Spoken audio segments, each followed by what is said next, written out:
Yo guys, what's up, Crafter here, and today I got some info for you about both Console CTE and the PC CTE. As you guys probably know this already, but Console CTE doesn't exactly match the PC CTE version when it comes to build and the maps released on it at the time, because DICE has to wait for the Sony and Microsoft approval to be able to release new patches for the consoles. And because of that fact, console players weren't able to test out new weapons in the CTE, because they just didn't get a build which had those new weapons in it. But since yesterday, they actually are able to play with them, and those guns are unlocked.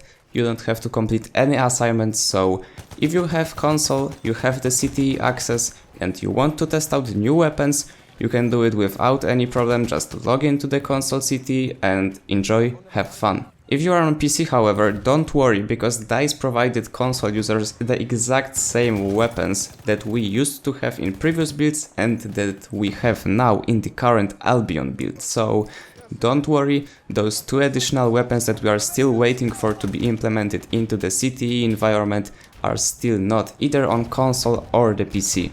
But getting into the information about the PC version of the CTE, well, we got some tweaks on the new Albion build. If you guys watched my video about my first impressions of Albion map, you for sure noticed me complaining about the amount of planes on this map, and it's changed a little bit. DICE reduced the amount of airplanes for the German side by 1, so instead of 3 airplanes at the same time, we can now have max 2 of the airplanes at the same time in the air.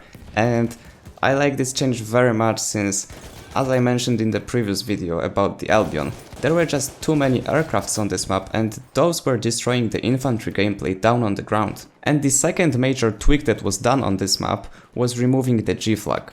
If you played the map, watched some gameplays, or even remember the map layout, you would also remember that this G flag was localized right after the exit of the spawn from the Russian side. And I don't know the exact reasons why DICE got rid of this flag.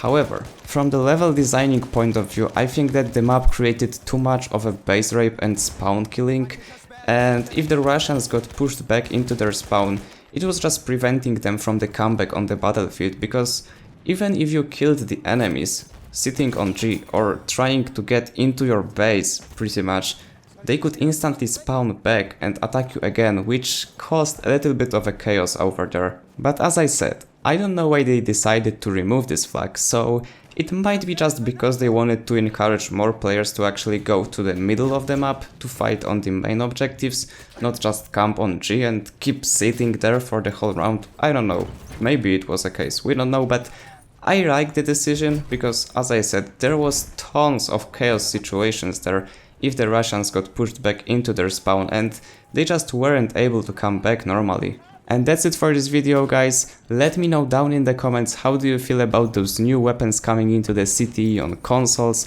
if you've played with them already, if you haven't but you're planning to. And as always, if you enjoyed, remember to leave a like, subscribe, and as always, guys, I see you on the battlefield.